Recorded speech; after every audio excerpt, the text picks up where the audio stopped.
as sole administrator to stabilize the state.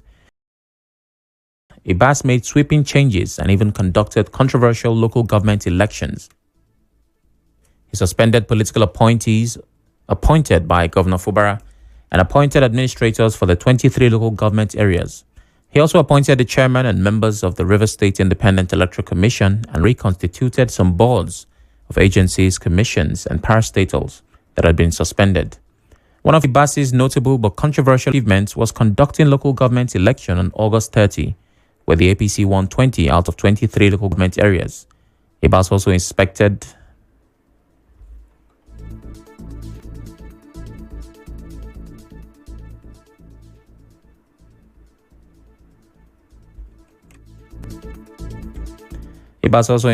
various project sites across the state. He visited the construction sites of the new State Assembly Complex at Moscow Road, Port Harcourt, and directed the contractor to accelerate work to meet the deadline. Additionally, he inspected the Songhai farm, promising to synergize with investors to resuscitate it. Other projects he visited include the Trans-Calabari Highway project. Furthermore, Ibas announced the award of a contract for the renovation of the State Secretariat and the purchase of 106 units of housing for civil servants. He also embarked on a verification exercise for state civil servants, local government workers, and pensioners, which he said resulted in saving billions of naira. Sport facilities like the Yakubu Gowon Stadium and the Alfred Dietispi Sports Complex were also inspected, with promises of renovation and upgrade to world-class standards. However, just as his tenure draws to a close, tensions resurfaced earlier today. There was a minor standoff at the government house as security personnel attempted to block Ibas's movement over alleged unpaid allowances. Ibas was departing the government house for the airport when it happened. Reports say the security personnel attempted to prevent his movement, citing alleged unpaid allowances. The officers sang and chanted in protest, demanding that their entitlements be paid. The situation was later brought under control following the intervention of senior security officials. The Rivers State government have not spoken on this. And while Rivers State transitions back to Governor Siminalayi Fubara's leadership, an APC chieftain in Rivers State, Tonye Cole, says Governor Fubara will have zero powers. Cole, who spoke on Channels Television today, said Fubara will not be able to make any decision as a governor without interference. The APC chieftain, however, advised Fubara to find a way to reach an agreement with the FCT minister, Nyesom Wike, to allow him make certain decisions as an elected governor. Come back, because we don't know what we're going to see from tomorrow. The one thing that we are sure about is that it's not in a position to make any decisions. What I would do if I were him would be to now sit down with the Honorable Minister and appeal for some leeway to allow certain decisions to be taken by me as governor and others to be taken by him, whatever peace agreement they had. Within the APC itself, a new controversy is brewing over who leads the party in Rivers State. The party's 2023 governorship candidate, Tonye Cole, recently declared himself the leader of the APC in the state. However, an APC chieftain in the Nkwere local government area, Achineke Williams Wobodo, disagrees.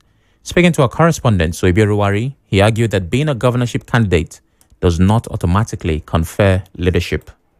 You cannot ascribe leadership of a party to a person who does not overtly associate with the party. I'm not seeing him in activities of the APC lately. So I cannot say that Tonye Cole, merely because he was the flag bearer of APC in 2023 and has not shown any commitment or any activity, has not participated in the activities of the party in the last 2 years, then you ascribe leadership of the party.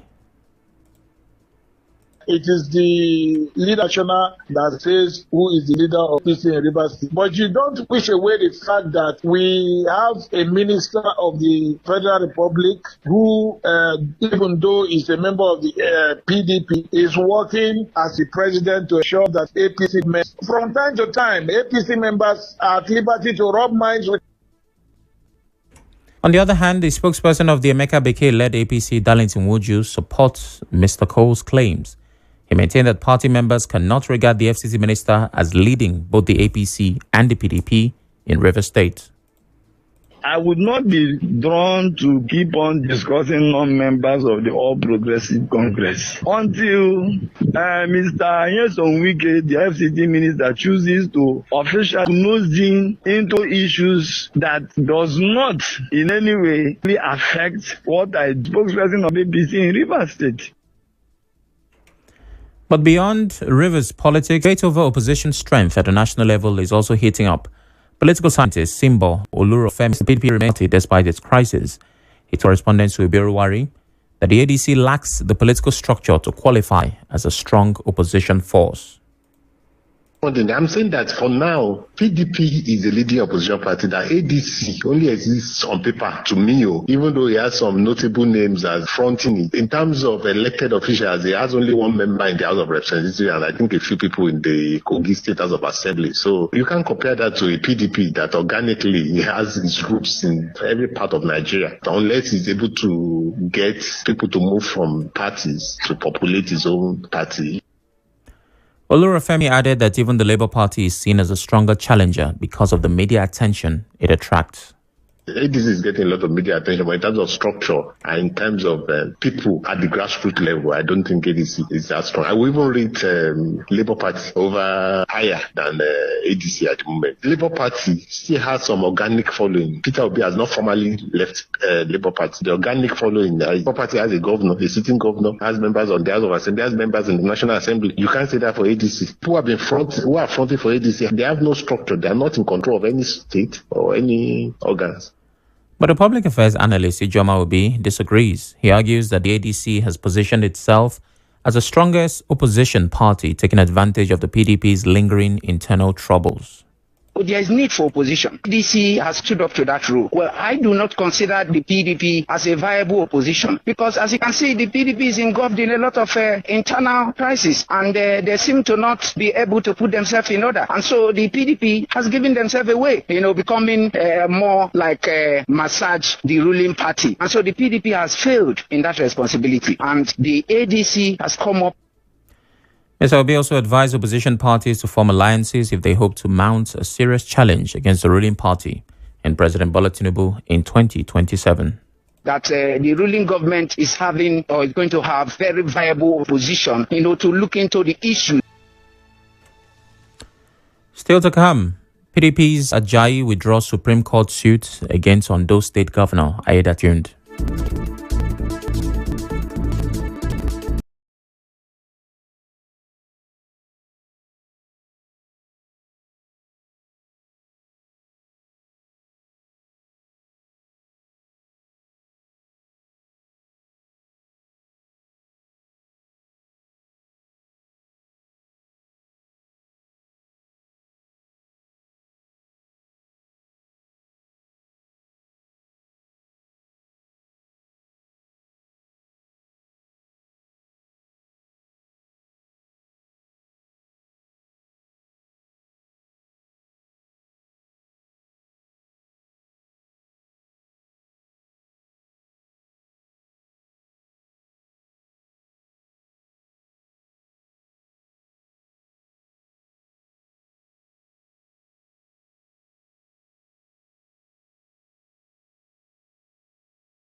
Welcome back.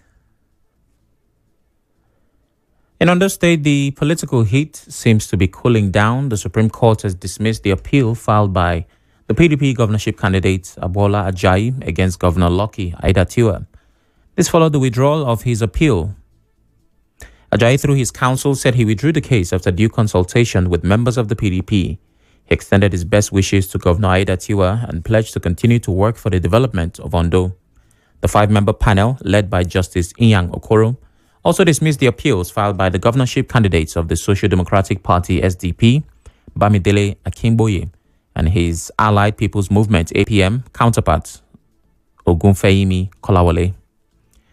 Away from politics, pensioners in River State are crying out. The Nigeria Union of Pensioners local government branch in River State is calling on the state government to appeal to ALGON, local government administration, directors of administration, and treasurers to effectively implement the correct deduction of 15% emolument of local government workers approved by the state sole administrator, Ibokete Ibas.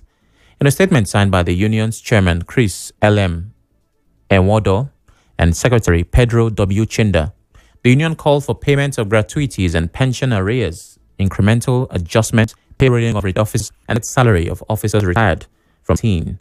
The sole administrator for his given to the man has discontinued the case against senior option, including interrogation and a cautionary statement from Pastor Adefarasi was carried out. The police command in a statement said no about its findings. The of Omagwa Community Local Government Area, K. Amadi Okpo, the 20th attention has been drawn to a Palendo family, but in Agua Wirie in Omagwa 2022 to Telesin Ikbo, Henry Ikbo, and Felix Anonya. It said there is also a court judgment in favor of his grandfather over the kingship of Omagwa in 1931.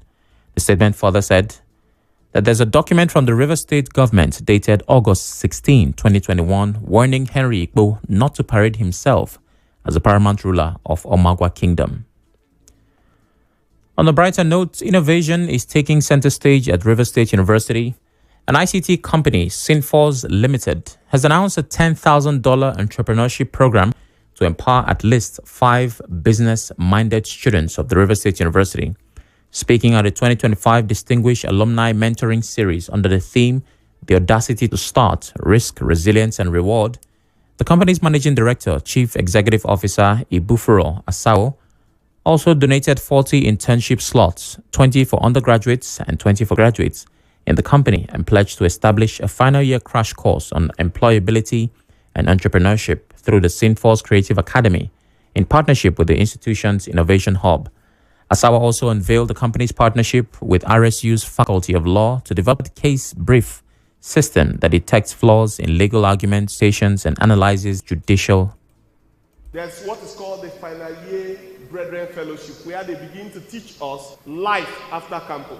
Life after campus is beyond job hunting and career. So there are a number of soft skills. We are also creating content in partnership with some of our friends and colleagues so that all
Thousands of Palestinians are continuing to flee Gaza City as Israel's major ground offensive aimed at occupying the area enters a second day.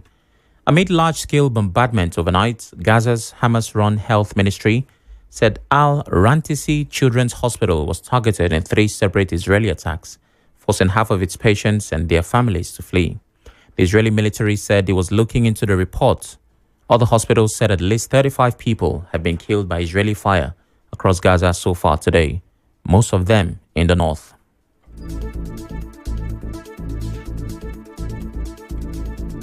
On the news this evening, you heard President Tinubu has lifted the state of emergency in Rivers State. There was a minor standoff at the Rivers Government House ahead of sole administrator's departure. PDP's Ajayi has withdrawn his Supreme Court suit against Ondo State Governor Aiyedatiwa. On the foreign scene, Palestinians are fleeing to southern Gaza as Israeli attacks intensify. The news was edited by Martha Okere. To reach the news team, send an SMS or WhatsApp to 0808 721 7215. I'm Sam Chinedu.